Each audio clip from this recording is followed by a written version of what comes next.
ამას მარტო მე კი არა და ჩვენ კი არა, ხედავს მთელი მსოფლიო და ამერიკის შეერთებული შტატების კონგრესში რამდენიმე საათის უკან მიღებული თავდაცვის ავტორიზაციის გლობალურ აქტში, სადაც აი ამ ზესახელმწიფოს სამხედრო ბიუჯეტი უკვე აჭარბებს $1 ტრილიონ, სპეციალური მუხლები ჩაიწერა იმის თაობაზე, რომ საქართველოში რეჟიმი არის კრიმინალური, ტერორისტული, რეპრესიული და მსოფლიოში არსებული ყველა ტოტალიტარული სისტემის მოკავშირე და სტრატეგიული პარტნიორი, რის გამოც ივანიშვილის სისტემა ფაქტიურად დაჯდა საბრალდებო სკამზე და მის მიმართ ამერიკის შეერთებულ შტატებში იწყება კომპლექსური და გლობალური გამოძიებები მათი დანაშაულებრივი საქმიანობის სხვადასხვა ეტაპზე.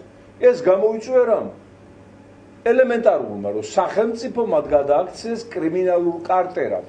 სახელმწიფო, სადაც ვინც მეტს მოიპარავს და დაითრევს ხალხის ქონებას, მით უფრო მეტი და მაღალი თანამდებობა უკავია. თქვა დაითრია ივანიშვილმა ჰაიდელბერგ ცემენტი, ოქროსაბადო, დაითრია რკინიგზა, დაითრია პორტები, დაითრია თავარი საშემოსავლო წყაროები, არის სულიერი და პოლიტიკური ლიდერი ერის. მეტი არა ჩემტერი, მაგრამ ნუ ყოველ შემთხვევაში თავისი კრიმინალური ჯგუფი ასე აღიარებს. შესაბამისად, ქვედა საფეხურზე დაითრია, თქვა, უჩა მამაცაშვილმა,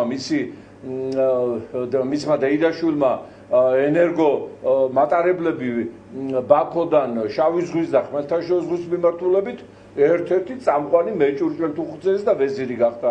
დაითრია, თქვა, კახიკალაძემ მთელი ქალაქის შემოსავლები და საკუთარი ჯიბეში მოაქცია.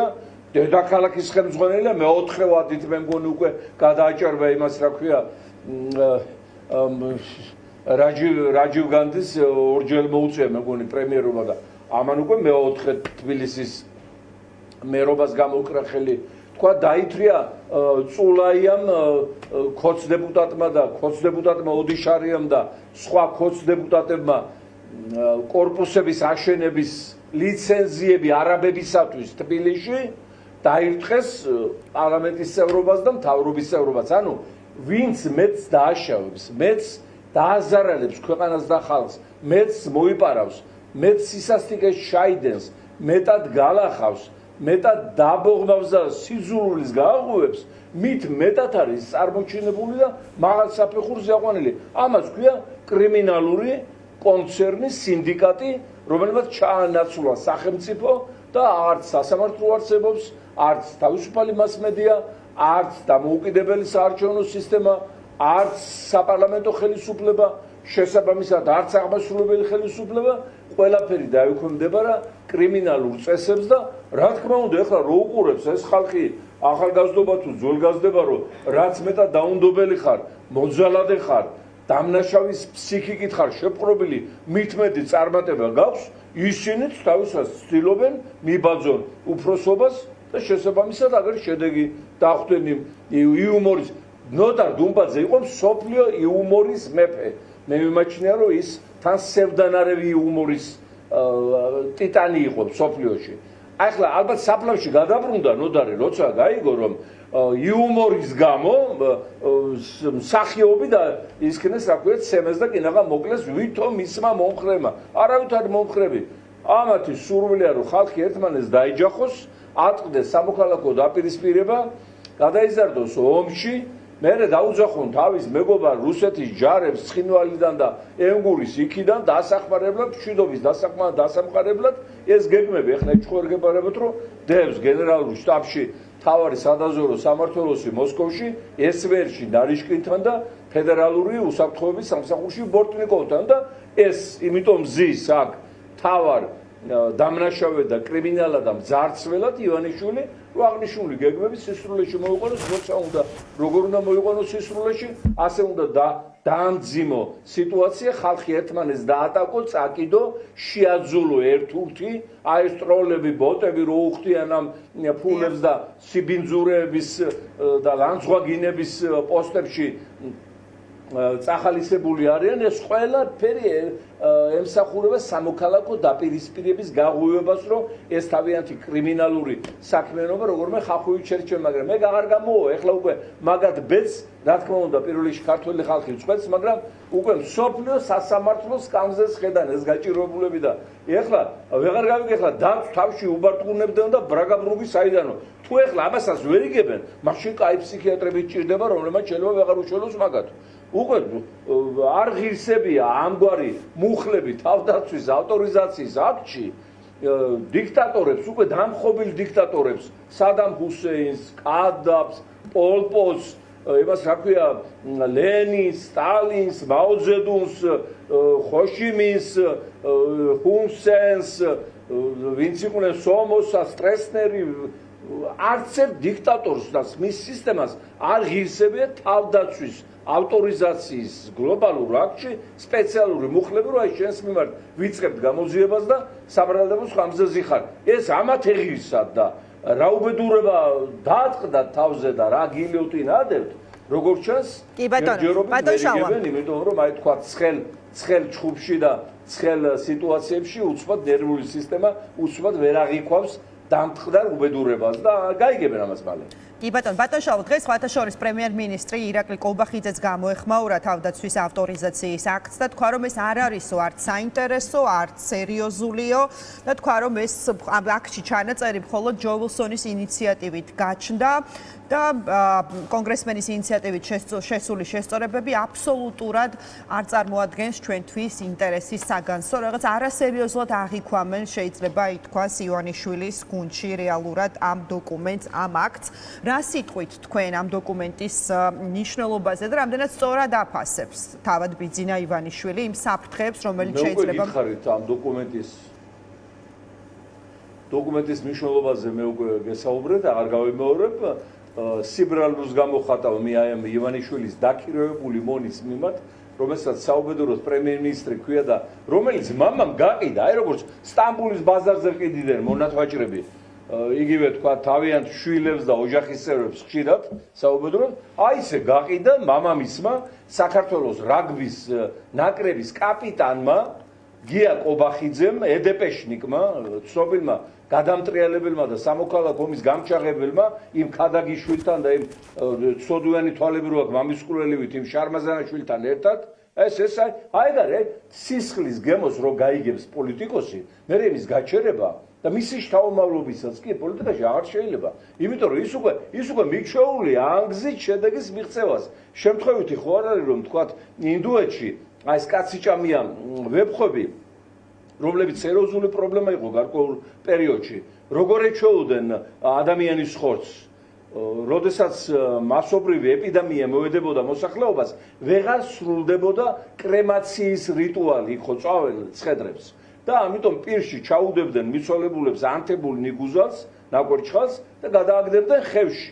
ეს ვებხვი გამოივლიდა ან თქვათ დასუსტებული ამ ასაკში, ალოკავდა სისხლს, მოეწონებოდა და მე იწყებდა უკვე ადამიანებზე ნადირობას და ჭამას. აი ასე იწყებს პოლიტიკოსთვის თუ ის სისხლს მიეჩვია, როგორც კობახიძის მამა და გაზარდა სისხლისმელი შვილი.